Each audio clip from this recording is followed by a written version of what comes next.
El Sol es la fuente de poder de nuestro sistema solar, un incinerador en erupción con una carga explosiva termonuclear y explosiones masivas. A una distancia de 150 millones de kilómetros, uno pensaría que estamos a salvo de su furia, pero ¿en realidad lo estamos?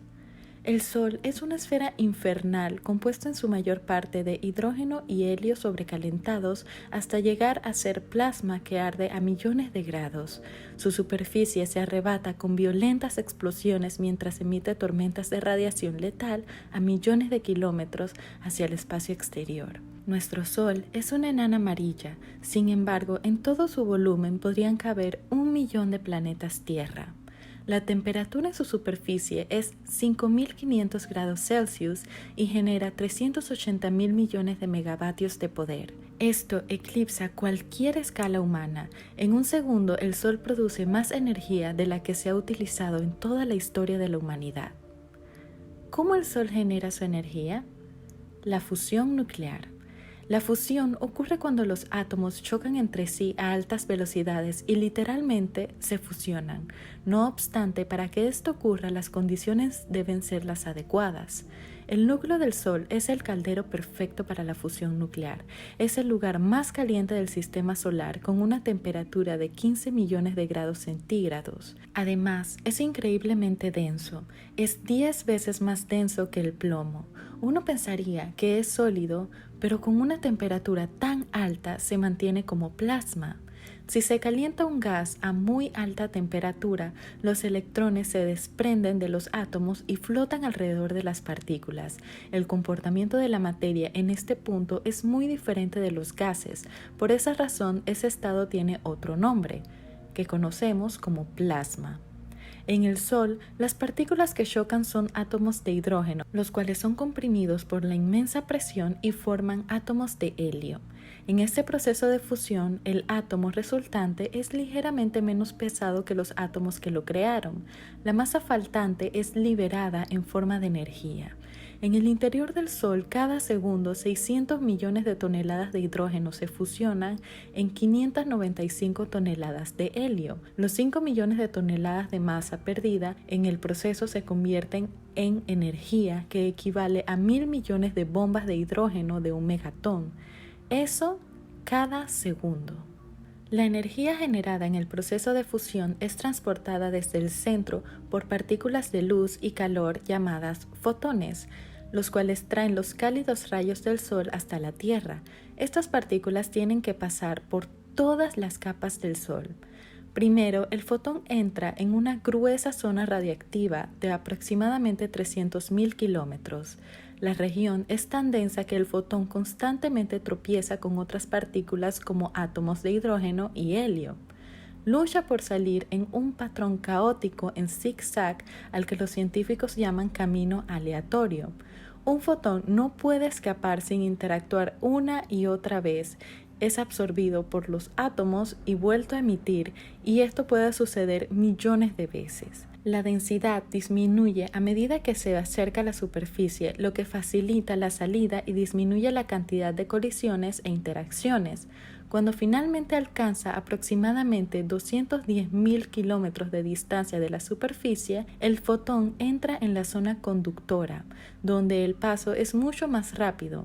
Es trasladado hacia arriba por una especie de impulso de ebullición a través de enormes columnas de gas a cientos de kilómetros por hora. Solo le toma 10 días emerger de la superficie solar. Desde allí solo toma 8 minutos para que viaje 150 millones de kilómetros por el espacio y llegue a nuestro planeta. El Sol se engendró hace miles de millones de años en una explosión llamada supernova. Luego de que una estrella mucho más grande que el Sol explotara, se creó una nube de gas del tamaño de nuestro sistema solar, en el cual pequeños cúmulos de materia se agruparon gradualmente. Esta nube empezó a colapsar por el efecto de la gravedad hasta que se creó el Sol y los pequeños planetas. Nuestro Sol tiene la capacidad de crear hierro, sin embargo, no es capaz de crear elementos tan pesados como el uranio. El uranio solo puede ser creado en explosiones cósmicas catastróficas. La Tierra y los demás planetas se crearon en el mismo cúmulo de gas que dio origen al Sol.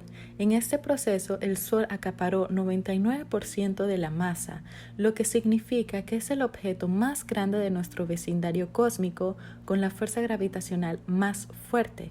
Por eso, todos los demás gira a su alrededor. De todos los planetas, la Tierra tuvo un lugar privilegiado en relación al Sol. Si estuviéramos más cerca, nuestros océanos se evaporarían y el suelo sería tan caliente que podría derretir el plomo.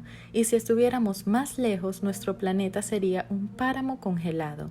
La Tierra se encuentra en la codiciada zona Ricitos de Oro. Miles de gigantescas explosiones sacuden a nuestro Sol cada año, producidas por el magnetismo. Nuestro campo magnético es simple, norte y sur. ¿Qué sucedería si en vez de tener dos polos, la Tierra tuviera de 1 a 1000 millones? Esto es lo que le sucede al Sol. El campo magnético del Sol es una red enmarañada, ya que el plasma, a pesar que por efecto de la gravedad permanece unido, no rota uniformemente. El plasma en el ecuador rota una vez cada 25 días terrestres, mientras que al plasma de los polos sobretoma casi 35 días en completar su ciclo. El Sol tiene una rotación diferencial. Todo el plasma está girando agitado, lo que provoca que las líneas de los campos se tuerzan, entrelacen y se mezclen. A pesar de que las líneas de los campos magnéticos son invisibles, sabemos que existen en el Sol observando los rasgos de la superficie llamados lazos solares y las protuberancias que se alzan en la superficie solar. Los lazos de plasma delinean la estructura que los soporta desde abajo. Estos arcos de plasma son tan grandes y anchos que un planeta tan grande como Júpiter podría pasar a través de ellos. Algunas veces los campos magnéticos pueden hacer girar el plasma en la atmósfera solar, generando formas helicoidales llamados lazos de flujo. Estas protuberancias de plasma pueden durar semanas, incluso meses. Sin embargo, a la larga se libera toda la energía almacenada y la masa es arrojada al espacio. En los sitios donde el campo magnético del Sol es más retorcido y complejo, el calor proveniente de las capas inferiores es encapsulado y el material enfriado, alcanzando temperaturas aproximadas de 540 grados Celsius. Como resultado, se obtienen manchas relativamente oscuras en la superficie solar que son conocidas como manchas solares.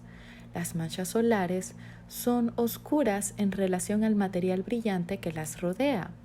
Si se pudieran aislar de una forma y suspenderlas en el espacio, brillarían 10 veces más que la luna llena. Estas manchas, aparentemente pequeñas, son cráteres de plasma del tamaño de toda la Tierra. Galileo fue uno de los primeros científicos modernos en observar las manchas solares. Cuando las manchas solares liberan su energía magnética, lo que resulta son las explosiones más colosales de todo el sistema solar, las erupciones solares. Una explosión de esas libera cerca de 1.000 millones de megatones de energía, el poder combinado de 1 millón de erupciones volcánicas en la Tierra. Las explosiones solares no solo estallan hacia el espacio, también dirigen partículas con cantidades de energía hacia una capa inferior del Sol llamada cromósfera. Allí transfieren rápidamente su energía, como cuando la bola blanca golpea a las demás en el arreglo triangular durante un juego de billar. Si una erupción grande emite suficientes partículas cargadas de energía, al mismo tiempo se originan una serie de eventos insólitos. Este es un inicio del terremoto solar. Una erupción también puede desencadenar un tsunami solar con olas de plasma en la atmósfera solar, moviéndose a más de 1 millón de kilómetros por hora, propagándose por toda la superficie solar en cuestión de horas. En una expulsión de masa coronal, la energía generada por la erupción arroja una burbuja de plasma radiactiva y cargada de energía y afuera de la atmósfera solar. Es una de las amenazas más peligrosas que enfrenta la Tierra. Las tormentas solares serían capaces de pasar a través del campo magnético de la Tierra, destruyendo las centrales eléctricas y comunicaciones de radio, sin mencionar la peligrosa radiación a la que nos encontraríamos expuestos. Las tormentas solares producen las auroras, las cuales son generadas por la energía y campos magnéticos del Sol. Las moléculas de oxígeno emiten un color verde o rojo y las de nitrógeno producen rosados, azules y violetas. El Sol invierte la dirección de su campo magnético cada 11 años, así que cada 22 años lo invierte y vuelve a quedar donde estaba.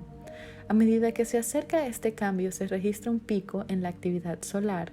Este periodo se llama máximo solar, el cual se intercala probablemente cada 5 años con otro periodo llamado mínimo solar. Debajo de la corona, la superficie del Sol se encuentra hirviendo.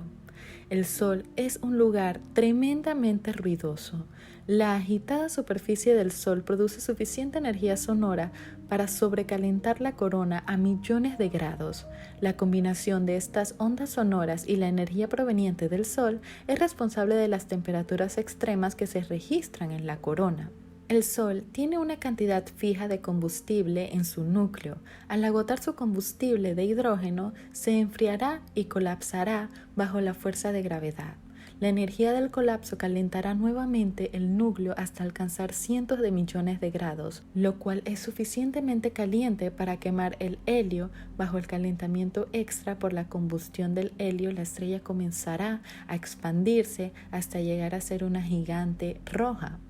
Crecerá tanto que absorberá las órbitas de Mercurio y Venus y la Tierra. Es probable que la Tierra cambie ligeramente su órbita y evite que lo absorba. Sin embargo, ocasionaría un real calentamiento global. Al final, las capas exteriores del Sol serán tan inestables que se separarán y dispersarán por el espacio, dejando atrás un núcleo del tamaño de la Tierra. Y esta sería la lección de hoy sobre el Sol. Espero les haya gustado, dale like, suscríbete y nos vemos en las próximas clases. ¡Hasta la vista!